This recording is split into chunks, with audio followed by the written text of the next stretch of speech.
وحده لا شريك له ونشهد أن سيدنا محمدا عبده ورسوله لا نبي بعده صلاة وسلاما دائمين على حبيبنا وشفيعنا ومولانا محمد صلى الله عليه وسلم وعلى آله وأصحابه ومن تبعهم بإحسان إلى يوم الدين أما بعد. Rumpun keluarga yang sama-sama berbagi duka. Kullu nafsin dha'iqatul maut. Setiap yang bernyawa, setiap yang bernapas, pasti akan ada saatnya dia akan meninggalkan dunia ini. Dia akan berpulang ke rahmatullah, dia akan kembali ke pangkuan Allah Subhanahu wa ta'ala. Begitu juga pada pagi hari ini kita telah menyaksikan. Dari kemarin kita merasakan bagaimana rasa sedih ditinggalkan oleh orang yang kita sayangi. Rasa sedih itu muncul karena ada batas yang menghampiri, yaitu kematian. Namun yang jadi pertanyaan selalu, kematian itu tidak diambil pelajaran bagi yang hidup. Yang jadi problematika, masalah yang paling besar bagi orang yang beriman, zikrul maut, kematian itu tidak mengajak dirinya untuk berpikir suatu saat kita akan meninggal dunia. Padahal baginda Rasulullah selalu berpesan kepada umatnya, aktsiru zikru hazimil lazzah. Perbanyaklah umatku, kata baginda Rasulullah, memperhatikan dan mengingat siapa itu hazimil lazzah, yang memotong kenikmatan, yang tidak bisa lagi membuat bibir tersenyum, yang tidak bisa lagi menjadikan mata meneteskan air, yang tidak bisa lagi membuat kaki yang masih kuat untuk bergerak, tubuh yang ketika ini masih bisa memandikan dirinya, tidak bisa lagi dan tidak mampu lagi memandikan dirinya. Apa itu? Yaitu kematian. Banyak mengingat mati. Fama min abdin illa dzakarahu fi daikin minal aishi wasa'ahu alaihi. Tidak ada orang yang banyak mengingat kematian itu, kata Nabi, pada waktu ketika ia sakit, kecuali Allah jadikan ingatannya itu sebagai keikhlasan yang luas pada dirinya. Wa min wasi'atin, dan dari keluasan nikmat, illa dayyaqahu lahu. Banyak orang yang lupa untuk mengingat kematian, itu menjadi orang yang sempit, padahal ia memiliki kenikmatan yang sangat luar biasa. Maka dalam kisah Nabi itu, Pak, ada Nabi pernah berkisah, Rasulullah itu pernah berkisah, suatu saat ada seseorang umat Islam meninggal dunia. Dalam riwayat Imam Bukhari dikatakan, seorang sahabat ini datang kepada malaikat maut, minta untuk dipertambah usianya, tapi tidak bisa. Lantas malaikat maut ini ketika mencabut dirinya, beliau menghampiri Rasulullah dulu. Ya Rasulullah, ketahuilah sahabatmu ini termasuk orang yang selamat. Kenapa bisa selamat, wahai malaikat maut? Aku diutus sama Allah untuk mencabut nyawanya, namun aku periksa hatinya, tidak ada Allah di dalam hatinya.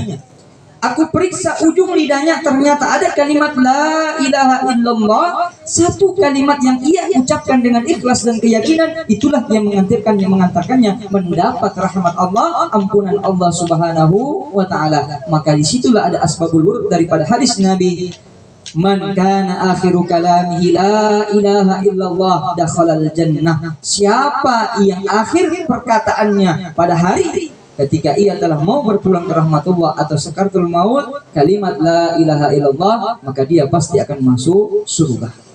Luar biasa. Ini luar biasa. Ini orang tua kita yang meninggalkan kita ini ahli masjid. Tadi imam kita sudah mengatakan beliau ini ahli masjid. Guru kita mengatakan begitu. Dan saya juga bersaksi, beliau ini ahli masjid. Tidak pernah saya singgah di masjid ini tanpa melihat beliau. Di Masjid Raya Lepa-Lepa yang dari dulu, ketika saya singgah pasti ada beliau. Beliau ini ahli masjid. Sekarang pertanyaannya adalah penduduk masjid dengan kepergiannya beliau ini itu berkurang, Pak. Berkurang. Saya selalu ngomong di Masjid Lawang, ngomong di pesantren. Saya ingat sekali ketika almarhum masih hidup, ayah saya masih hidup 4-5 tahun yang lalu, saf pertama itu diisi oleh banyak orang tua ketika sholat hajat, sholat tasbih malam. Sekarang tinggal satu. Om Bapak Ipang. Saya bilang, Depa Tunggu sudah tidak ada. Bapak Jamil sudah tidak ada. Sudah banyak berpulang ke rahmatullah, tinggal satu. Masih ada 2 sebenarnya, tapi satu itu Om Bapak Malah ini ya. Beliau sudah sakit keras dan beliau tidak bisa berangkat ke masjid sewaktu seperti dulu waktu sehat. Di Masjid Pobali juga saya sampaikan seperti begitu. Saya dari kecil ketika pulang dari pesantren dari Jawa pulang ke sini, selalu opu saya bawa, kakek opu saya bawa. Nah, harus ceramah di sini. Entah habis Isya atau habis subuh. Saya ceramah di situ, selalu yang saya lihat di situ Dema Mangsa dan orang tua saya semua, kakek saya di Masjid Pobali. Kemarin saya lihat sudah banyak Pak hilang. Sudah hilang. Maka saya tanyakan sama Mde, saya tanya beliau, kan bisa enggak diajak lagi keluarga ini untuk isi itu saf-saf, ajak lagi ke masjid. Orang yang baik, ahli masjid meninggal dunia, kita tidak usah bersedih, tidak usah bersedih. Almarhum ini harusnya kita ini senang dan bersyukur karena beliau berpulang ke rahmatullah, ahluhu, keluarganya ada hafizul Quran, keturunannya ada hafizul Quran. Belum tentu kita punya. Luar biasa. Anaknya ada yang hafal Quran, keturunan cucunya ada yang hafal Quran. Min muhibbil Quran, nikmat yang paling besar adalah anak itu menjadi hafiz Quran, tak ada gantinya. Banyak orang yang coba anaknya menghafal Quran, gagal. Di pesantren itu masuk penghafal Quran tiap tahun, Pak. Sekarang ini paling banyak, hampir 200 orang yang mendaftar untuk jadi hafiz Quran. Baru 2 minggu jauh pulang. Baru 2 minggu sudah ada 10-12 orang yang berhenti, tidak kuat menghafal Quran. Maka ketika kita memiliki satu anak saja dalam keturunan kita yang hafiz Quran, itu luar biasa. Maka beliau ini pergi dengan kebahagiaan. Beliau bertemu dengan Tuhannya dengan senyum kebanggaan. Beliau berhasil sukses mendidik anak dan cucunya. Pertanyaannya adalah kita yang hidup ini, kalau memang tidak bisa punya keturunan yang hafiz Quran, setidaknya hamilul Quran, orang yang paham Al-Quran, orang yang mengamalkan Al-Quran. Kalau tidak bisa menjadi orang yang hamil Quran, setidaknya ahlul ibadah, ahlul masjid, orang yang ahli beribadah, orang yang tidak pernah meninggalkan masjid. Ini rumpun keluarga semua, saya mengimbau kepada kita semua sadar. Ini nasihat seperti begini bukan untuk orang yang meninggal dunia. Nasihat seperti begini disampaikan untuk saya pribadi dan untuk kita yang masih diberikan kesempatan untuk hidup oleh Allah Subhanahu wa Ta'ala. Sebaik-baiknya pengingat adalah kematian. Afdalu zikri, zikrul maut. Sebaik-baiknya yang mengingatkan kita untuk kembali kepada Allah adalah kematian, Pak. Kematian. Saya ingatkan sama adik-adik saya malam ketika meninggal ayahanda saya. Apalagi yang paling bungsu itu, Pak. Yang paling bungsu 2 tahun tidak ketemu almarhum, ketemu tinggal jasadnya. Saya rasakan beliau adik saya yang paling bungsu ini memiliki pasti perasaan yang sangat jatuh mentalnya. Kenapa? Karena ayah hendaknya yang biasa ia telepon 2 kali Lebaran, 2 kali Idul Adha, 2 kali Idul Fitri tidak ketemu. Pulang-pulang ayahnya sudah tidak bernyawa lagi. Saya tahu perasaan beliau pasti sangat bersedih. Adik saya kumpul, saya kasih duduk baik-baik, dia nangis. Saya bilang, kamu pengen bahagiakan orang tua apa enggak? Mau. Akmil hifzul Quran, lengkapi hafalan Quran. Jangan berhenti di situ. Lanjutkan pembelajaran. Almarhum ayahanda ketika sakit keras pada tahun 2009, saya yang tidak tahu kabar itu, beliau mungkin putus asa, mungkin sudah berserah diri kepada Allah. Beliau nelpon sama saya, nah belajar kok baik-baik. Meninggal saya jangan pernah berhenti belajar. Sekarang saya alami, Pak. Kita yang ditinggalkan orang tua, tidak ada lagi orang tua kita mau berbuat amal. Siapa yang berbuat amal? Kita yang masih hidup mengirimkan Fatihah. Kita yang masih hidup mengirimkan doa pada almarhum yang telah berpulang ke rahmatullah. Ini anaknya beliau luar biasa. Cucunya beliau yang hafal Quran. Maka kebahagiaan beliau. Namun pertanyaan bagi kita semua, Ini rumpun keluarga saya ingatkan, mumpung saya pegang mic, mumpung kita berjumpa, saya ingatkan. Ada satu hal yang paling sering saya ingatkan dan tidak akan pernah saya lupakan. Apa itu Pak? Generasi muda tak jaga ki baik-baik. Di pesantren saya didatangi oleh BIN, Badan Intelijen Negara, sudah berapa kali saya datangi laporan tentang narkoba. Disebutkan di Lu Timur itu tingkat narkoba pada generasi muda sudah sangat tinggi. Luar biasa. Saya datang ke Polres sudah 3 kali, ketemu sama Pak Kapolres, ketemu Pak Kanit. Biasa beliau menyampaikan, Pak Ustadz, pelanggaran di Lu Timur, tindak pelanggaran yang di bawah umur kerjakan. Entah itu merusak, entah itu pernikahan dini, entah itu kecelakaan dan lain sebagainya, itu sangat tinggi. Pemerkosaan terjadi yang mengerjakan anak-anak SMA. Generasi Pak. Maka kadang-kadang saya ingatkan keluarga, jangan bangga melihat anakmu keluar rumah berboncengan dengan lelaki yang belum halal. Jangan bangga.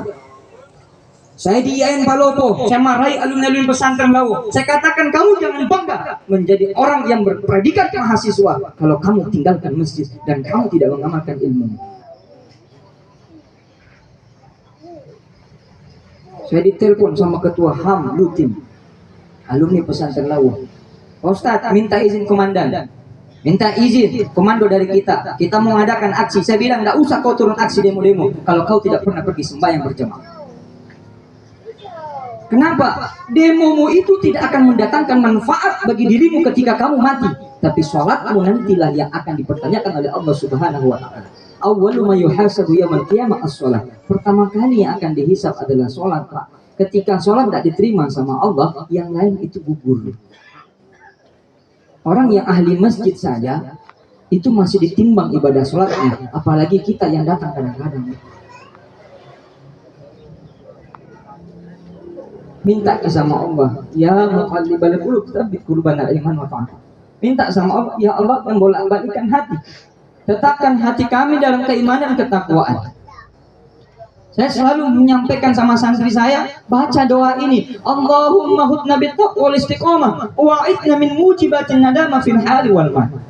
Jangan pernah lupa baca doa ini setelah sholat. Ya Allah, minta kita ini keistiqomahan, istiqomah dalam berbuat baik. Ya Allah, jangan jadikan kami menyesal ketika memiliki keturunan dan memiliki harta. Tinggalkan anak, tinggalkan harta, tapi semua berbuat maksiat kepada Allah, itu siksaan bagi kita yang meninggal. Maka luar biasa pelajaran yang kita hadiri, kita dapati dari kematian orang tua kita ini. Apa itu? Beliau sudah sukses mendidik anaknya. Saya ingat tahun berapa, saya lupa tahun berapa, tapi pernah saya ingat Pak, beliau ini dengan naik motor membawa sering makanan ke pesantren anaknya ketika itu masih baru-baru di pesantren Indra. Asrama itu masih di depan. Saya pulang liburan, biasa saya keliling depan karena banyak. Ada beliau setiap sholat datang karena anaknya baru-baru masuk. Saya tanya, kenapa kiwa? Ada adikmu saya kasih masuk menghafal Quran. Sering bawa Pak antar. Suatu ketika anaknya itu mengeluh, tidak betah. Tapi beliau palece lagi anaknya Pak. Napaksa napalece, bagaimana caranya beliau luar biasa. Sehingga anaknya berhasil. Dalam jangka 3 tahun, kurang lebih 3 tahun, hafiz Quran, selesai 30 juz. Saya bilang beliau luar biasa. Keturunannya sekarang luar biasa juga sudah mau selesai 3 juz. Generasi kedua, generasi ketiga beliau sudah punya aset akhirat dunia dan akhirat. Saya bilang luar biasa beliau, ini luar biasa sekali. Orang yang selalu ketemu sama saya selalu disapa. Entah biasa saya mungkin agak lalai melihat, biasa sapa. Dari mana kena? Oh iya. Luar biasa, beliau ahli masjid. Mudah-mudahan kita ini yang ditinggal oleh beliau menangis sekarang, silakan menangis. Tapi saya ingatkan sekali lagi, lebih baik tangisi diri sendiri yang belum tentu bisa meninggal seperti beliau, berpulang ke rahmatullah dengan memegang predikat sebagai ahli masjid, orang yang tidak pernah tinggalkan sholat jamaah kecuali dalam keadaan betul-betul sakit. Mudah-mudahan. Terakhir, keturunan-keturunannya, keluarganya, anak-anaknya, cucu-cucunya, keluarga semua, mohon jangan putuskan amal-amal soleh dari beliau. Mohon jangan diputuskan, jangan berhenti. Menghafal Quran jangan berhenti, membacakan Fatihah jangan berhenti, sholat berjamaah jangan berhenti, jangan berhenti. Jadikan itu sebagai penambah amal bagi almarhum orang tua kita yang telah berpulang ke rahmat. Seringlah bersedekah, seringlah meniatkan sesuatu untuk almarhum, kirimkan. Kita memiliki rumah, keturunannya memiliki tanah, memiliki harta, itu berkat jasa-jasa orang tua kita. Maka tolong jangan pernah dilupakan seperti ini. Ziarahi makamnya. Tidak bisa menziarahi makamnya, kirimkan Fatihah setiap waktu, baik setiap sholat maupun setiap hari. Doakan orang tua kita, jangan putuskan amal itu. Ini saya himbau kepada rumpun keluarga semua yang punya ikatan darah atau kekeluargaan garis keturunan dari beliau. Bersedih boleh, semua orang bersedih, saya juga bersedih. Nabi juga ketika ditinggal oleh istrinya yang dicintai, pamannya yang ia cintai, kakeknya yang ia cintai, beliau menangis. Bahkan dikatakan pada tahun itu amul husni, tahun kesedihan. Maka kesedihan wajar, tapi tolong tangisan ini jangan cuma menangiskan kepergian, tapi tangiskanlah diri ini. Mudah-mudahan diri ini bisa menjadi orang yang ahli ibadah dan kembali kepada Allah dalam keadaan yang lebih baik, bahkan lebih baik daripada beliau. Amin amin ya rabbal alamin. Itu saja mungkin yang dapat saya sampaikan. Untuk yang terakhir, mari kita doakan almarhum. Mudah-mudahan dengan keikhlasan doa kita semua ini, Allah kabulkan doa kita segera, mudahkan perjalanan almarhum orang tua kita ini ke tempat peristirahatannya, dimudahkan dalam menjawab pertanyaan-pertanyaan malaikat penghuni kuburan, dipermudahkan, bahkan dibuat ia tidak merasakan penantian yang panjang di alam sana, hanya dirasakan dengan seperti tidur malam yang bangun pada waktu pagi, kelak kembali kepada Allah Subhanahu wa Ta'ala.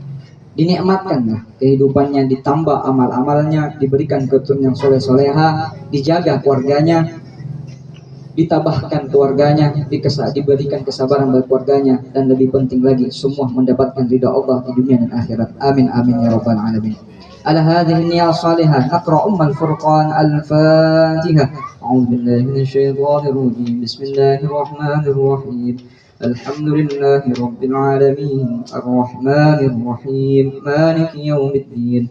إياك نعبد وإياك نستعين اهدنا الصراط المستقيم صراط الذين أنعمت عليهم غير المغضوب عليهم ولا الضالين. Kurang dan lebihnya mohon dimaafkan. Akhirul kalam. Assalamualaikum warahmatullahi wabarakatuh.